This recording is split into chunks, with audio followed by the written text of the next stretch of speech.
இது viral video Azeem ஷியூ. நான் உங்கள் அசீம். நாட்டு நடப்புல இன்னைக்கு நடக்கிற விஷயங்கள் பல விஷயங்கள் கேலி கூத்தாவும் இருக்கு. சில விஷயங்கள் விஷத்தை விதைக்கிற மாதிரியும் இருக்கு, மக்களை முட்டாளாக்குற மாதிரியும் இருக்கு. அப்படிங்கிற விஷயங்கள் தான் இன்னைக்கு நாட்டுல நிறைய நடந்துட்டு இருக்கு. உதாரணத்துக்கு சொல்லணும்னா ஒரு சில விஷயங்களை பத்தி நம்ம இன்னைக்கு டிஸ்கஸ் பண்ணுவோம். ஃபர்ஸ்ட் எடுத்துக்கிறது உச்ச நீதிமன்றம் கொடுத்த ஒரு அதிரடி தீர்ப்பு இன்னைக்கு வைரலா பேசப்பட வேண்டும் அப்படிங்கிறது மாதிரி, அதை பத்தி மக்கள் யாரும் பேசிடக்கூடாது அப்படின்னு சொல்லி இன்னொரு சட்டத்தை அதிரடியா அமல்படுத்திய மத்திய அரசு.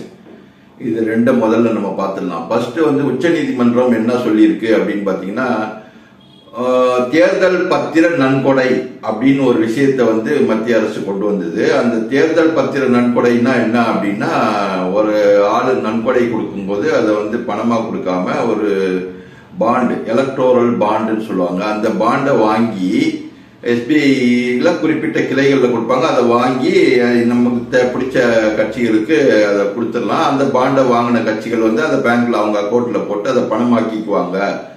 இது ஒரு திட்டத்தை கொண்டு வந்திருக்கு. இதுல யார் யாரு கொடுத்தாங்க, இந்த பாண்டை வாங்கினாங்க அப்படிங்கறது வாங்கினவங்களுக்கும் அந்த எஸ்பிஐக்கும் அந்த வாங்கின கட்சி, அந்த பாண்டை வாங்கின கட்சி இருக்கு இல்லையா, அவங்களுக்கு 3 பேருக்கு மட்டும்தான் தெரியும் அப்படிங்கிற மாதிரியானதும், பொதுமக்களுக்கு யாருக்கும் தெரியாது அப்படிங்கிற மாதிரியான ஒரு விஷயமும் இருந்திருக்கு.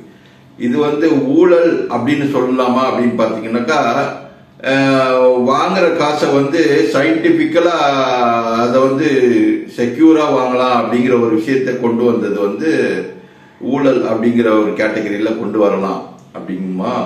இப்போ என்ன அப்படின்னு பாத்தீங்கன்னாக்கா, இதுல அதிகபட்சமா நன்மை அடைஞ்சது பிஜேபி அப்படின்னு தான் சொல்லுவோம்.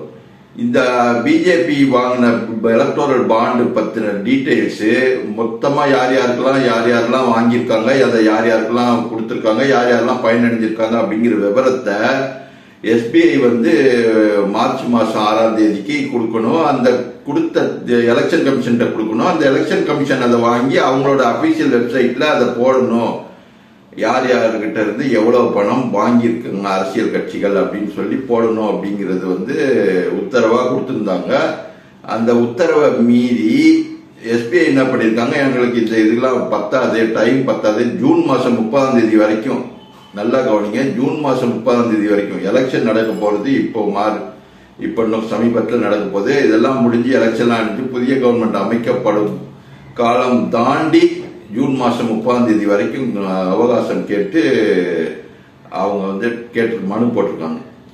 இந்த மனுவை உச்ச நீதிமன்றத்துடைய நீதிமன்ற அவமதிப்பு அப்படின்னு சொல்லி ஒரு தொண்டு நிறுவனம் வழக்கு தொடர்ந்து, அந்த வழக்கு மேல விசாரணைக்கு வரும்போது அவங்க உச்ச நீதிமன்றம் போட்ட உத்தரவு தான் இன்னைக்கு ஆனா கடுமையான வார்த்தைகள் பேசப்பட்டிருக்கு. அந்த கடுமையான வார்த்தைகள்லாம் டைல்யூட் பண்ணிட்டு நம்ம அதுல உள்ள சாராம்சத்தை மட்டும் சொல்றோம். எஸ்பிஐல இருந்து என்ன சொல்லியிருக்காங்க அப்படின்னு கேட்டீங்கன்னா, பதில் மனுல அதாவது கிளைகள்ல இருக்கிற விவரங்களை திரட்டவும் அதை மற்ற விவரங்களோட ஒப்பிட்டு பார்க்கறதுக்கும் எங்களுக்கு டைம் நிறைய தேவைப்படுது. அது ஒப்பிட்டு பார்க்குற வேலை இல்லை அப்படின்னாக்கா 3 வாரங்கள்லயே முடிச்சிருவோம் அப்படின்னு சொல்லி ஒரு பதில் மனு தாக்கல் பண்ணியிருக்காங்க.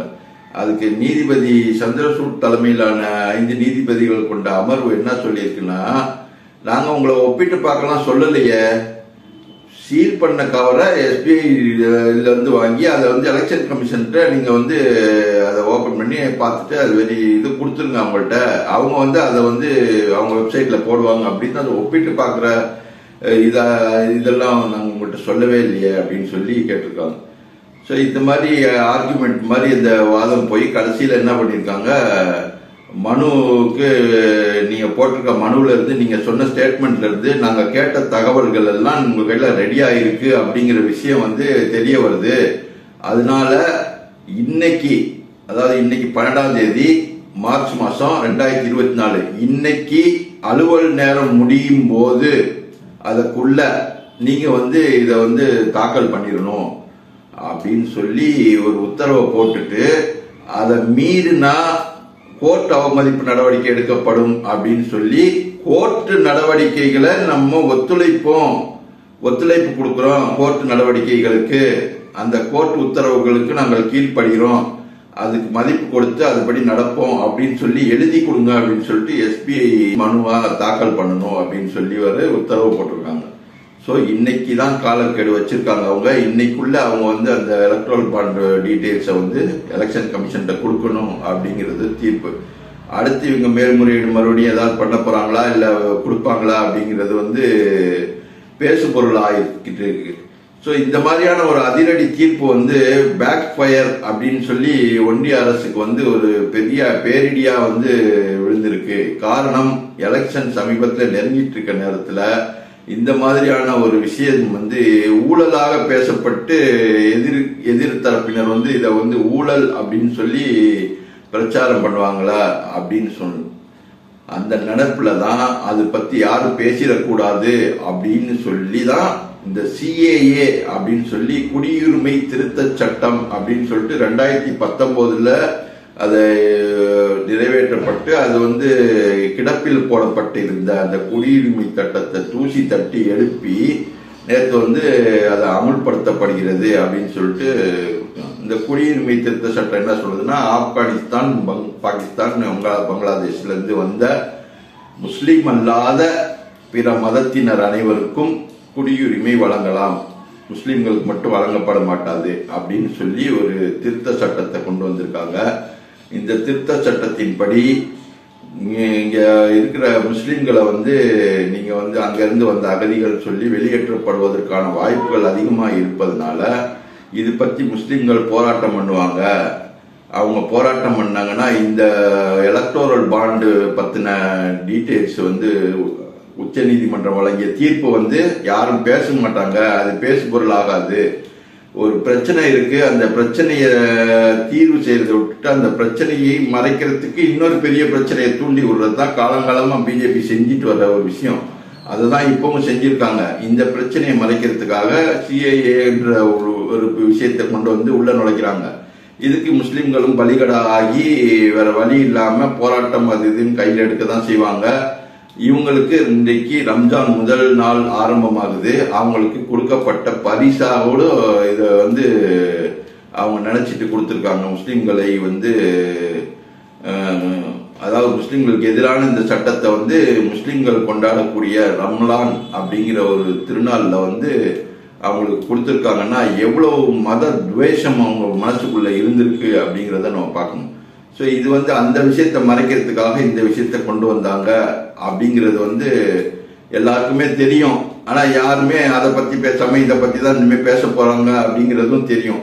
ஸோ இப்போதைக்கு இருக்கிறது வந்து எலக்டோரல் பாண்டுங்கிறது வந்து மிகப்பெரிய ஒரு ஸ்கேம். அது ஏன்னா ஒருத்தர் வந்து நன்கொடை ஒரு ஆளுக்கு கொடுக்குறான், ஒரு அரசியல் கட்சிக்கு கொடுக்குறான் அப்படின்னா அவன் சும்மா கொடுக்க மாட்டான், ஏதாவது ஒரு ஆதாயம் இருக்கும் அவனுக்கு.